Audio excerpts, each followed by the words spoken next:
A single day of targeted military strikes in the Middle East has the power to freeze the entire global economy, triggering a chain reaction that few saw coming until the first munitions hit their targets. The crisis began with an intense, coordinated shock and awe campaign by the United States and Israel.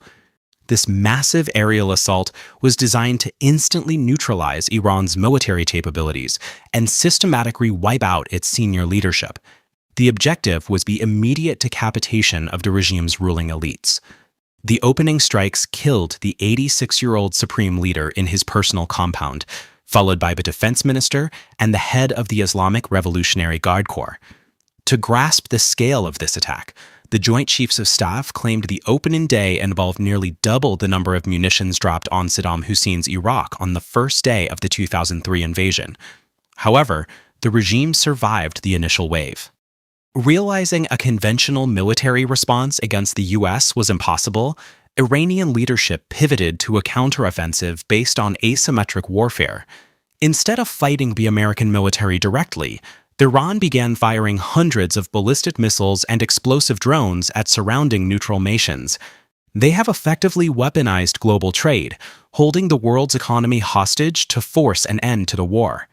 For decades, Dubai and the wider Gulf states built their economic models on projecting an image of absolute stability. They pitched themselves as a safe harbor for foreign investment, attracting billions in capital from companies looking to link East and West. That image shattered overnight. Iranian drones and missiles targeted high-visibility civilian sites, striking luxury landmarks like the Burj Al Arab, and damaging 3 major Amazon AI data centers across Dubai and Bahrain. This chart illustrates the unsustainable math of defending against this barrage. Because air defenses usually fire 2 interceptors for every incoming threat, the Gulf states likely burned through over 800 interceptors in just a few days. This is 5 times the total interceptors used by the U.S. during the First Gulf War. As stockpiles drain, replacing them takes years. Gulf governments face agonizing decisions regarding which cities to protect and which infrastructure sites must be left exposed. The thunder of interceptors and the sight of landmarks in flames directly threatens the UAE's multi-decade effort to project stability. As political risk insurance premiums spike, the reputation that attracted foreign capital and tech infrastructure is facing its most severe test in modern history. The second vulnerability is even more direct. The region's massive, interconnected infrastructure for oil and liquefied natural gas. This map shows the Strait of Hormuz, the world's most vital maritime choke point. 1/3 of all seaborne crude oil and 1/5 of global natural gas pass through these waters every day. Iran has ordered the strait closed, using naval mines and drone swarms to threaten any ship attempting to pass. The blockade caused an immediate physical logjam. Over 3,000 merchant vessels were stranded, effectively paralyzing 10% of the global container fleet as insurance costs became prohibitive. Global markets responded instantly. With production halting because oil tankers cannot reach the ports, the price of crude oil jumped 14%, while European natural gas prices spiked by 70%. This naval blockade acts as a direct trigger for worldwide inflation. It forces foreign nations to endure immense economic pain for a war they played no part in starting. The final vulnerability is geographical. The Middle East serves as the central sky bridge connecting the air corridors of Europe, Asia, and Africa. This flight map illustrates how the active conflict has turned the region into a massive aerial dead zone. With flight paths forced into narrow, thousands of miles-long detours, airlines are consuming significantly more fuel at the exact same time that oil prices are spiking. This collapse has dismantled the superconnector business model of regional airlines. With over 18,000 flights canceled the first week, tens of thousands of passengers suddenly found themselves trapped in transit hubs with no outbound routes available. There is a less visible casualty here as well. Roughly 12% of the world's global air freight passes through this region. That entire flow has ground to a halt, snarling supply chains, already strained by trade wars and tariffs. By severing this aviation bridge alongside oil and finance, Iran has effectively snapped the world's supply chain, completing a trifecta of global economic paralysis.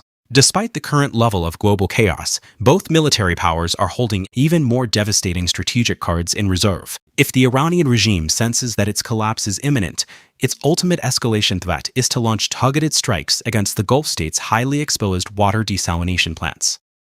The stakes of such a strike are catastrophic. For instance, the 7 million residents of Riyadh rely on desalination for nearly all of their water. If those plants are destroyed, the entire city would likely require a total evacuation within a single week. To counter this, the United States is weighing a risky amphibious operation to seize Karg Island. This facility is the single most important economic asset Iran controls, as it handles 90%. At this scale, the instability wouldn't stay contained within Iran's borders. It would spill into every neighboring state. The current conflict has evolved into a global hostage situation. Every hour the war continues, billions of dollars are bled from neutral countries, as the survival of the worldwide economy remains tied to the stability of these specific shipping lanes and oil fields. Modern regime change rarely follows a predictable script. Iran launched over 400 ballistic missiles and nearly 1,000 cheap explosive drones straight into the territories of the UAE, Saudi Arabia, Qatar, Bahrain, Kuwait, and Oman. Surviving this volume of fire comes down to a harsh mathematical reality known as the interceptor burn rate. To guarantee a successful hit, modern air defense systems fire 2 interceptor missiles for every single incoming enemy projectile. The total stockpile members are closely guarded state secrets, but the math is clear. In a matter of days, the Gulf states expended an estimated 800 interceptors, 5 times as many as the United States used during the entirety of the First Gulf War. Replacing these stockpiles requires billions of dollars and years of manufacturing. As defensive reserves burn down to critical levels, Gulf governments face the prospect of leaving their major cities completely exposed. These nations are pressuring Washington to halt the campaign, proving Iran's regional panic strategy is succeeding. The second phase of the hostage strategy moves from cities to the center of global logistics. This diagram of the Strait of Hormuz shows the global exposure. Under normal conditions, 1/3 of the world's seaborne crude oil and 1/5 of global liquefied natural gas must transit through this single maritime choke point. Deploying thousands of naval mines, Tehran ordered the strait closed. Market data shows the immediate fallout. Over 3,000 merchant vessels, roughly 10% of the entire global container fleet, became instantly stranded. In response, the price of a barrel of crude oil jumped 14%, while natural gas prices in Europe spiked by over 70%. The threat extends into the sky. Due to the volume of unguided projectiles and interceptor debris, authorities shut down the airspace across the width of the Middle East, erasing a crucial aerial highway between Europe and Asia. The major regional airlines rely on their central hubs to connect long-haul passengers. With the airspace closed and 18,000 flights canceled, tens of thousands of passengers are stranded in cities cut off from the global transit map. 12% of the world's global air freight volume moves through these regional hubs, and with the airports under fire, global supply chains are snapping in half. Tehran has weaponized its geography. A military decapitation campaign mutated into a global inflation event, inflicting daily economic damage on countries thousands of miles from the front line. Tehran holds one final escalation point in reserve: the targeting of the region's absolute reliance on highly vulnerable desalinated water. This chart highlights the vulnerability of these desert nations. Kuwait relies on coastal desalination plants for 90% of its drinking water. Saudi Arabia depends on it for 70%, and the UAE for 42%. Stopping the war leaves an enraged, heavily armed Iranian regime intact. Continuing the bombing invites the total collapse of global markets. To break the deadlock, military planners drafted an escalation option, deploying thousands of Marines to launch an amphibious assault on Karg Island. Securing this terrain severs 90% of Iran's crude oil exports, evaporating the government's operating budget. Concurrently, intelligence agencies are organizing ethnic Kurdish militias in northern Iraq, arming them to cross the border and fracture the regime from within. But if the regime falls, the nation likely shatters. An unmanaged collapse transforms a country of 92 million people into a failed state.